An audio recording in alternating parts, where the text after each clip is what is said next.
6 months ago, the trailer for Disney's live-action remake of The Little Mermaid came out, and the dislike ratio is astounding. The comments are hilarious too if you want to look at those.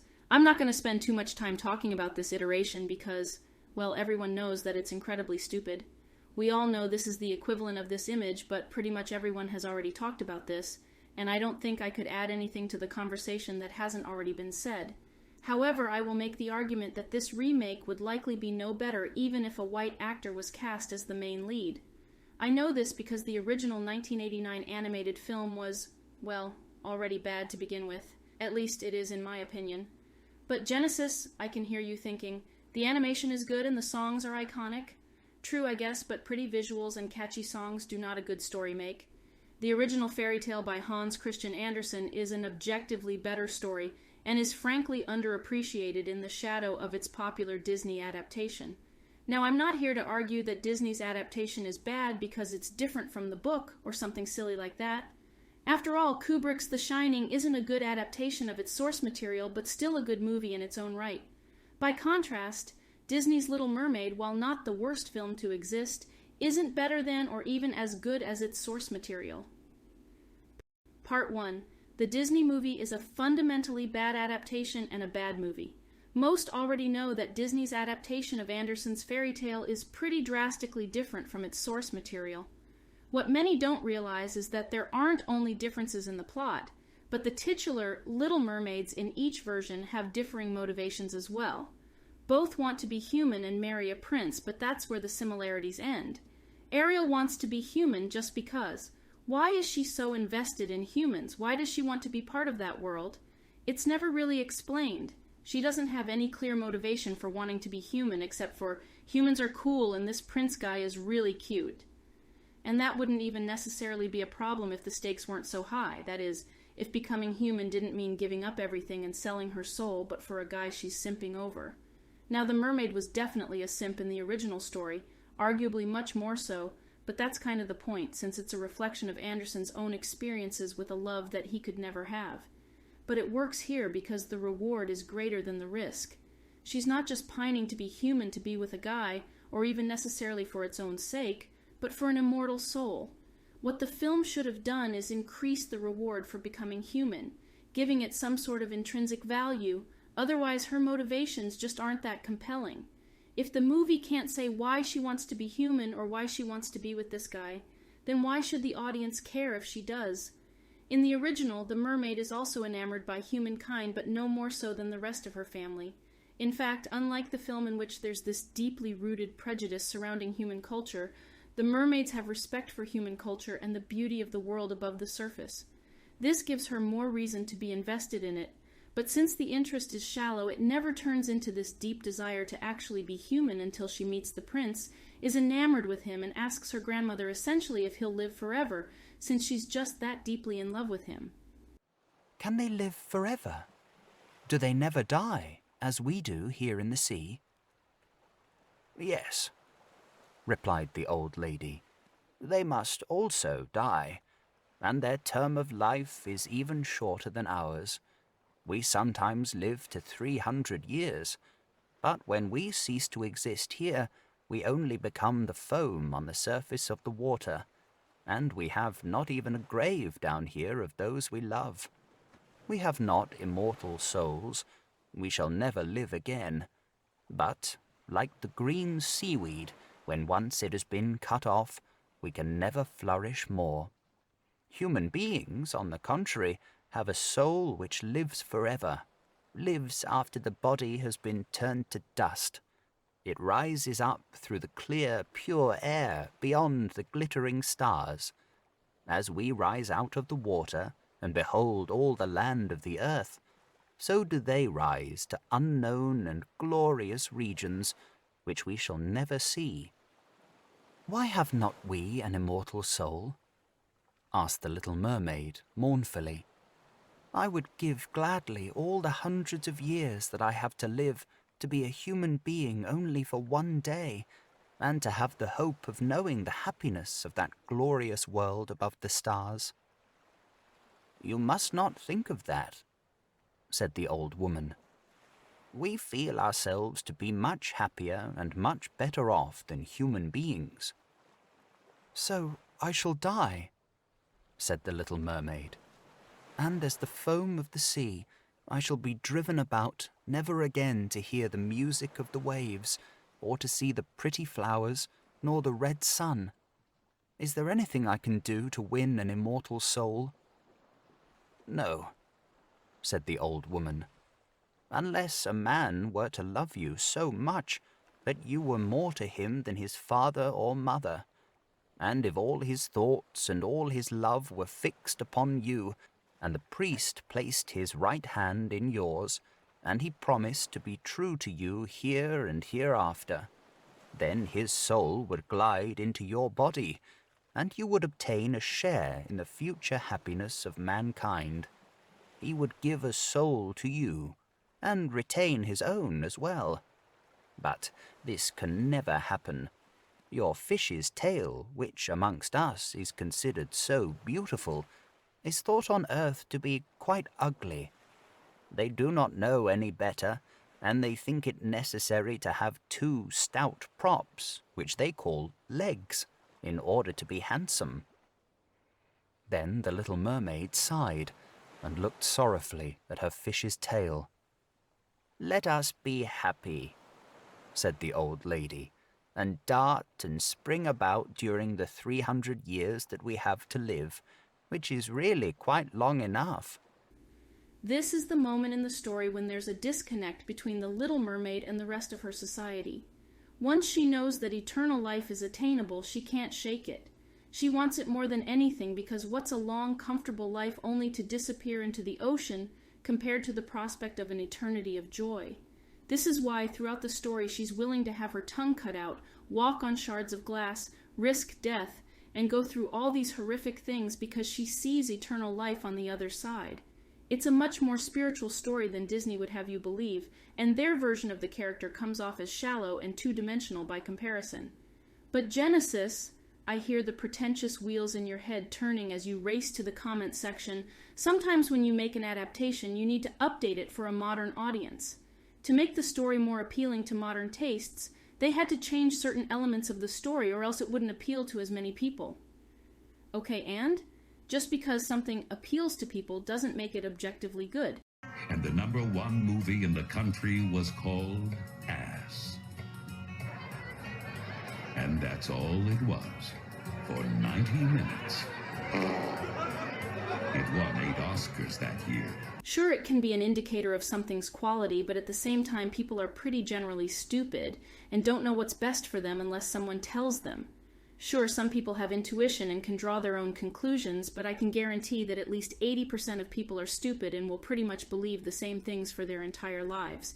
This isn't necessarily a bad thing if what they believe is objectively true, but this also makes people susceptible to deception if you have people who, with the most influence in society, are leading them to think a certain way.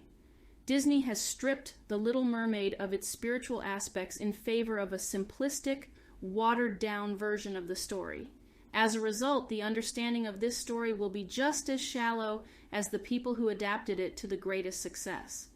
Taking the Christian spirituality out of The Little Mermaid is like taking Shintoism out of Spirited Away. What you'd be left with is considerably more shallow, and you end up missing the cultural significance of the story as a result. Part 2. The Sea Witch. I don't have much for this section other than the Sea Witch isn't the main antagonist of the story in the original. In fact, the antagonist can be pretty much defined as existential dread, but I guess since adapting a story of that nature would be too complicated for Disney, the Sea Witch is the villain instead. I think nothing displays the stark contrast between Ursula and Anderson's Sea Witch than directly comparing their dialogue. We haven't discussed the subject of payment. You can't get something for nothing, you know. But I don't have it. I'm not asking much. Just a token, really, a trifle. And it is not a trifle that I ask. Okay, so as I'm editing this, I realize there aren't as many examples of contradicting lines of dialogue between the two versions of the Sea Witch as I remembered, but the point I was trying to make is that Disney's version is a tempter, really trying to sell Ariel on the idea of becoming human, whereas the Sea Witch in the fairy tale, for the most part, paints the experience she's about to have in a very unflattering light. Again, I sometimes wonder if this movie is secretly meant to be some kind of gross parody of the original fairy tale, because this is #NotMySeaWitch. The Sea Witch isn't a villain. She doesn't sugarcoat anything she needs the mermaid to do, and when she goes along with this stuff, the reader thinks, wow, she really wants that eternal soul. And without directly telling us, we get a sense of the mermaid's character. She is determined and wants this so bad she'll go through hell on earth to get it. In the film, Ariel just comes across as an easily manipulated moron. I mean, look at this thing. Listen to what your friends are saying about her. Look at this friggin' lair and all these very obviously damned souls. Do you really think she has her best interests in mind? No. Run away, or rather, swim away. Meanwhile, Anderson's Sea Witch has nothing to hide. She doesn't steal souls or anything. She knows that what the mermaid wants is dumb and doesn't hide it. But she's willing to perform the spell because she likes things of great value, like the mermaid's voice. That's it. She doesn't need to be anything more complicated than that, or else it ruins the mermaid as a character. The Sea Witch is an important crack-dealing Tom Bombadil at best and a plot device at worst. Oh, but they needed a villain, or else the kiddies wouldn't get it. There are plenty of great popular kids' films that don't have a villain, in which the struggle of the main character is more complicated than that. Sure, villains can work, but this version of the Sea Witch completely ruins the story. This seemingly innocuous change does nothing more than further ruin Ariel's character. I've heard it said that the reason for this is because the main arch for the Disney version isn't Ariel's, but rather King Triton's, and that conflict is an external one as opposed to an internal one, like in the original.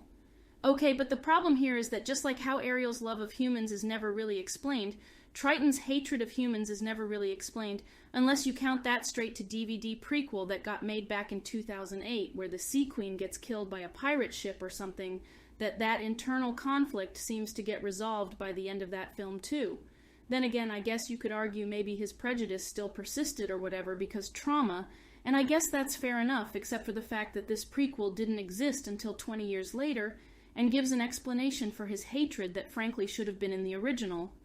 I don't know, I just don't think character motivations in fairy tales, which should be simple to get across, shouldn't have to be explained in direct-to-video sequels. That's just my opinion. They didn't have to have any grand flashback or anything, maybe a line of dialogue like, ever since your mom died, or something like that. Hell, Ariel's mom dying doesn't even have to be the reason. Just give me something, man. It feels like no one talks about how character motivations in this film are just completely glossed over, and no one in this movie seems to have a definable reason for wanting what they want, aside from the Sea Witch, funny enough. See, you thought I was going off topic, but in reality I was going full circle, and this was totally intentional wink-wink. My point is, I don't really see what the point of exchanging this incredibly compelling internal conflict for a pretty lame external conflict was other than making the story more globo-homo, I guess. Can't have any religion in my mermaid fairy tale from the 1800s, can we? Or else we'll make the coom brains and secular bug people mad. Oh, but it's no in keeping with the Disney brand. Well, frankly, if Disney can't make a good story that still works within their branding, then they really shouldn't make it at all. Part 3. The Prince. Everyone knows that Prince Eric is kind of bland. Even people who like the film can admit this, but this was kind of a problem with Disney princes for a while anyway. And it actually stems from the fact that back in the 1930s, when films like Snow White were being made, men were apparently pretty hard to animate realistically. So to cut costs, they'd just make these realistic male characters less prevalent in their films in exchange for more cartoony, stylized male characters. Of course, they didn't have much of an excuse by 1989, and King Triton was a somewhat realistic male character with a prevalent role in the film, and he looks just fine, but I digress. Prince Eric is merely a more tangible embodiment of Ariel's goal to become part of the human world in the film. But in the fairy tale, the prince inspires the mermaid to not only take a faint interest in humans as the rest of her family did, but to truly love them. Instead of mere affection, for feelings for the human race become those of adoration, especially for the prince in particular. I find it interesting how in the film Ariel loves collecting human things and studying them and whatnot. Meanwhile, in the book, her sisters are the ones who collect things. Meanwhile, their little sister has a garden of red flowers in the shape of the sun. It represents how, although the mermaid's family is more invested in the shallow material things having to do with the above world, She herself is more fascinated by nature and the creatures themselves living above it. The film takes the materialistic impulses of the mermaid sisters and gives them to Ariel for some reason. Meh, whatever. Anyway, the prince, he's the one who inspires her to attain eternal life, not just to become human. Becoming human in the original story is but a means to an end, and as you can already tell, I find this much more interesting. In the same way, the prince is also a means to an end. Even though she does want to be with him for the rest of her life, she, by extension, also wants the chance of heaven that he's granted as a human. This is part of the reason why, even though he kind of leads her on and friend-zones her in the worst way possible, she still tries her luck with him anyway, because she wants heaven. So, are you saying that the story in which the mermaid is using the prince for eternal life instead of wanting him for his own sake is somehow better? No, you dummy, I'm saying that even though she still wants him for his own sake, her desires still go deeper than that. Her motivations are more complex, and she has a bit more to think about than just, will I get the prince in the end? Despite the misery, despite the fact that her love for him will never be reciprocated, she would prefer this over waiting 300 years to die and then never exist again.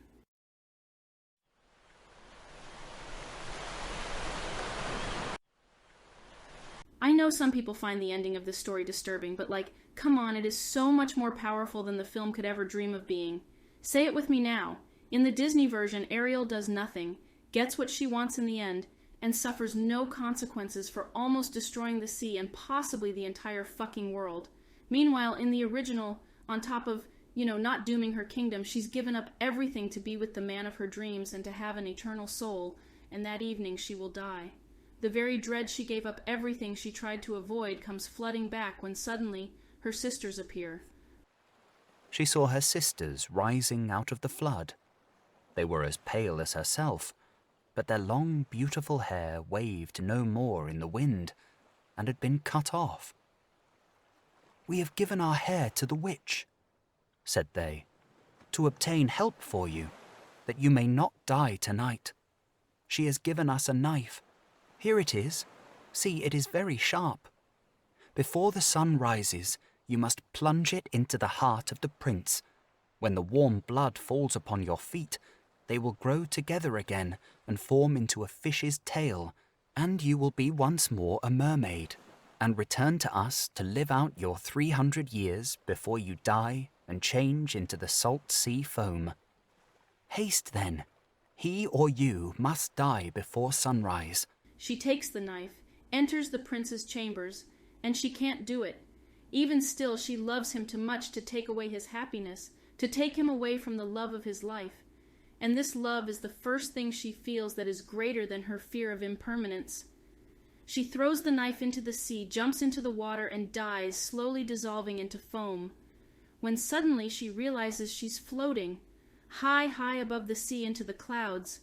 Her love for the prince was so great that it gave her an immortal soul and a second chance at heaven.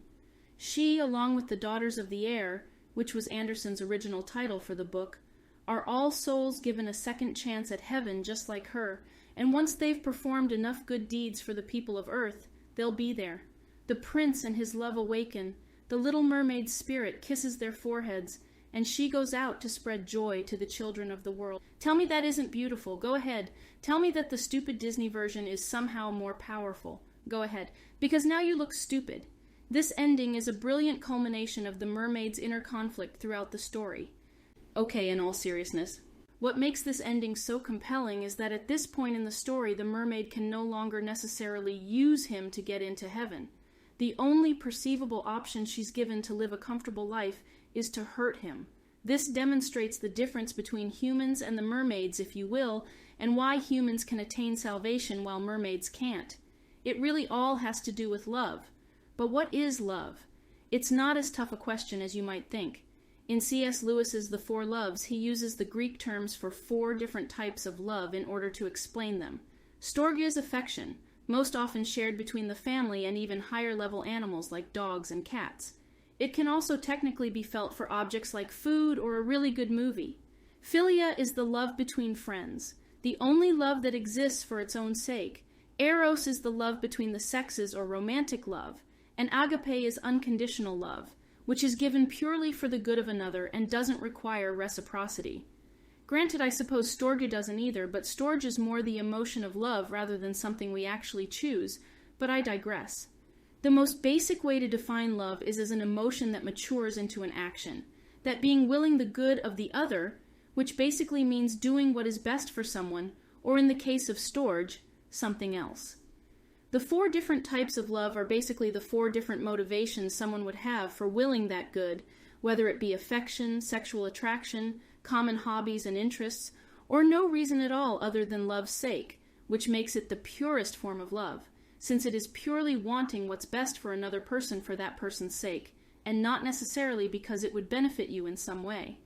And that's why John 15:13 exists, because the love required to sacrifice your own life is the only thing that would compel someone to die for someone else's sake. From this book, and by extension C.S. Lewis's explanation of Christianity, we can determine that agape love is extremely important to the Christian faith and is partially what defines having an immortal soul, since it's the type of love that differentiates us the most from animals. Granted, you could say the same thing about philia and eros, since animals aren't really capable of those either, but animals are still capable of having similar bonds with each other so long as they gain something in return from it, survival instincts and all that. Whereas agape is the most distinctly human and divine form of love, the one from which all others sprout forth from, and the most important when it comes to this story. In not killing the prince, the mermaid proves that she is capable of unconditional love, agape if you will. This is the point in the story where she truly becomes human, because to be human means to be capable of unconditional love. This is why she's given an immortal soul and a second chance when she dies. You could argue that maybe the other mermaids could have been capable of this unconditional agape love, but as far as we know, they're only capable of these first 3. This would make sense since they're only half human, and arguably wouldn't have the capacity for love that full humans do. Sure, they want to rescue their younger sister by the end so badly that they give up their hair to do so, but that could arguably come from storge, affectionate love which hates change. It could easily be argued that the sisters don't want her to die because they would miss her company, and not so much that they do it expecting no love in return. But yeah, this ending is fucking beautiful. I don't care what anyone says.